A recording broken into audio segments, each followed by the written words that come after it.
how to start your first cycle. A lot of these influencers are basically taking a horrible route down that road. And this is, I personally think, the biggest mistake people make. The absolute biggest mistake. So when you take testosterone,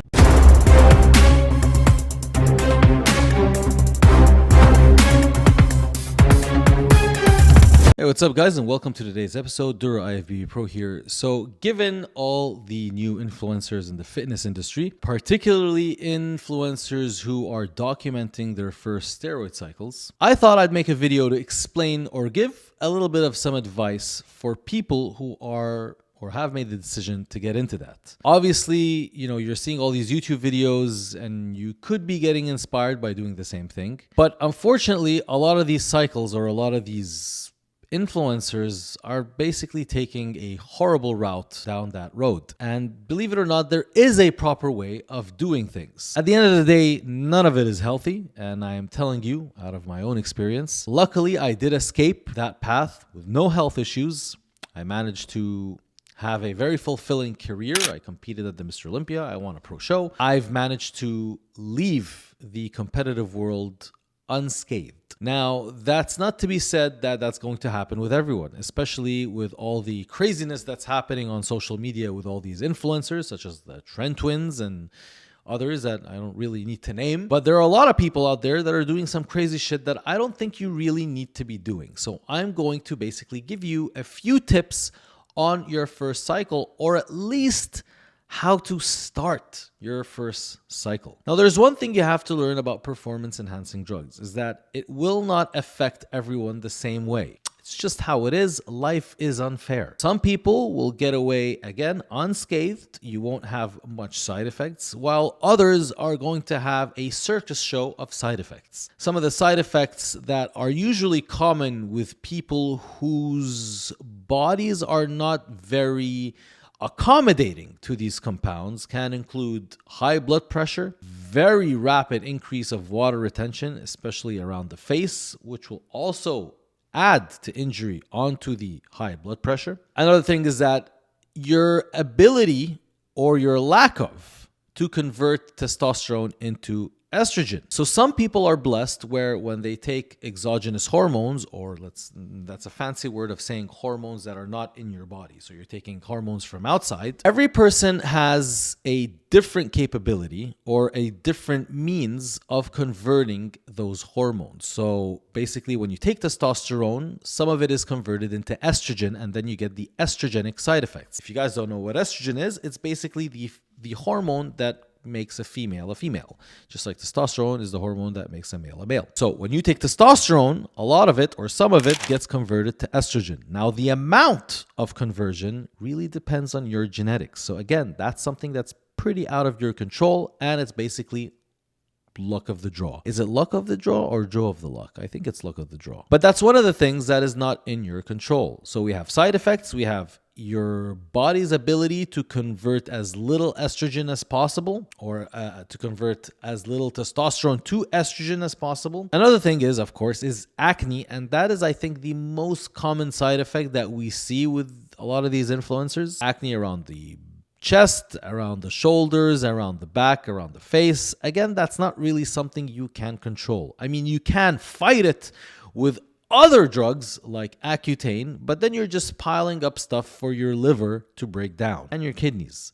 Not exactly the best case scenario. And by the way, this is one of the many ways to know if you are a candidate or a good spec of a human to try and pursue a pro bodybuilding career. If your body is not willing to accept performance enhancement drugs or exogenous hormones, or let's say you get a lot of side effects from them, chances are you are not the best candidate to get into pro bodybuilding, because pro bodybuilding does require a shit ton of use of performance enhancing drugs. So these are a lot of things to consider as well when getting into your first cycle. Now, the best way to do it personally. And this is actually what I did. So my first cycle was 6 weeks of Anavar, followed by 6 weeks of stenozolol, which is winstrol tablets. I did not want to use injectables on my first cycle. First of all, because I was afraid of needles. Second of all, I didn't like needles. Third of all, I didn't like needles.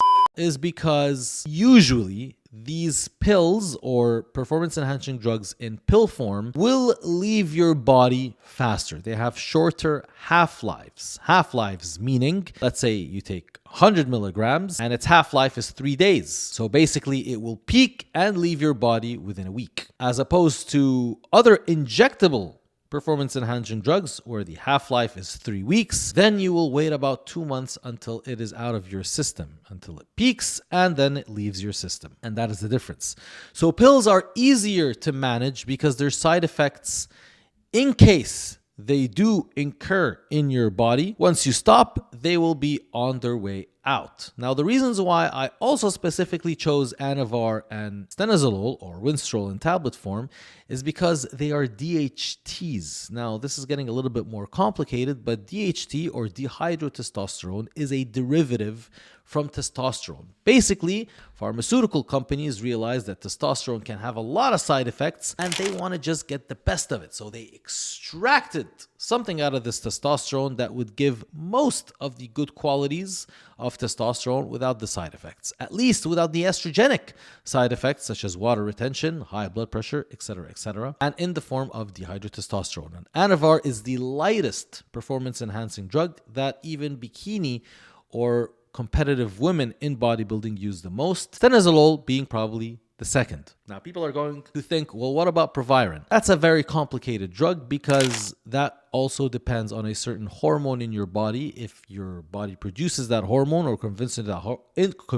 that hormone, then you might need more or less of it. So that's too complicated and we're not going to get into that now. So my first cycle was 6 weeks of Anavar and then 6 weeks of winstrol just to see how my body is going to react to these performance enhancing drugs. Now, mind you, when you do such a small and mild cycle, you have to make sure that your food and training or your diet is on point. That way you can see significant changes. It is better if you're trying to cut during a cycle like that, basically so you can see how much your body will retain its muscle mass while you are in a caloric deficit. And in fact, those are one of the best uses for such a cycle. So let's say if you're preparing for summer and you want to look good for summer, that would be the cycle for you to do as a start. You're in a calorie deficit, you're dieting, your training is on point, and you need that little extra boost. Well, probably this is the best cycle to go to, at least being your first, and you're going to see how your body is going to react to those performance enhancing drugs, as opposed to getting into injectables right away. Now,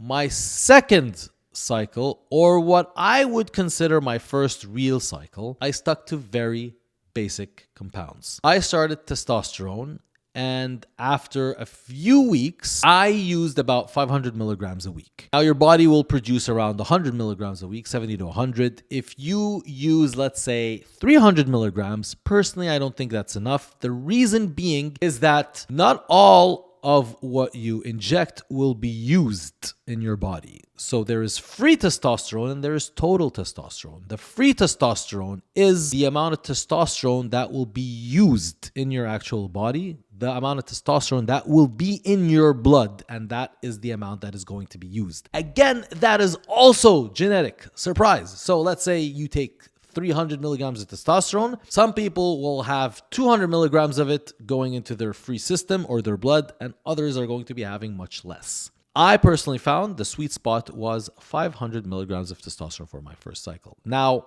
I didn't just do testosterone for my first cycle. I wanted to compound it with something else that was also mild and not too scary with side effects. And my other drug of choice was primobolan. So I stacked testosterone in anthate, which is a long-acting testosterone. The reason why I chose long-acting this time is because I didn't want to inject frequently. So you could inject twice a week. And my second choice was primobolan only because of the lesser side effects. Primobolan does not have as much anabolic properties as testosterone, but it does increase nitrogen retention. Now, why is that important? Nitrogen retention means more protein synthesis, meaning you can eat more protein and utilize it for building more muscle. So I stacked these two and I ran them for about 20 weeks. I don't think personally when you are using long esters, short cycles are very useful. The reason being you won't build as much muscle. The second reason being is that you are going to get shut down anyway. So something you might not know, but when you take hormones that are outside or foreign from your body will shut down its own natural production. It will be shut down anyway after the first few weeks. So personally, I thought to myself, I might as well go longer. Obviously, yes,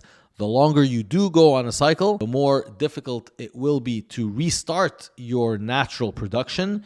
But there are other things for that, and I'm not going to get into that. But I will give you the advice, some of the things that you can use that will prevent the restart from happening, or the restart from taking long to happen, is HCG. And it's easy to inject, it's cheap, basically it's a subcutaneous drug, and what it does is it mimics a certain hormone from your brain that signals your testicles to produce testosterone. So that hormone from your brain is not going to be active because you're taking hormones from outside. So that's basically why your testicles kind of shrink, because they're not producing any testosterone, because that hormone is not being produced, telling your testicles to produce testosterone because you're taking testosterone from outside. So what you're going to take is HCG, which basically is a replica of that hormone from the brain that signals your testicles to keep producing testosterone. And that would make your recovery usually faster. The dose, my personal dose of HCG is about 500 units a week. So you have a cycle of 20 weeks, testosterone enanthate,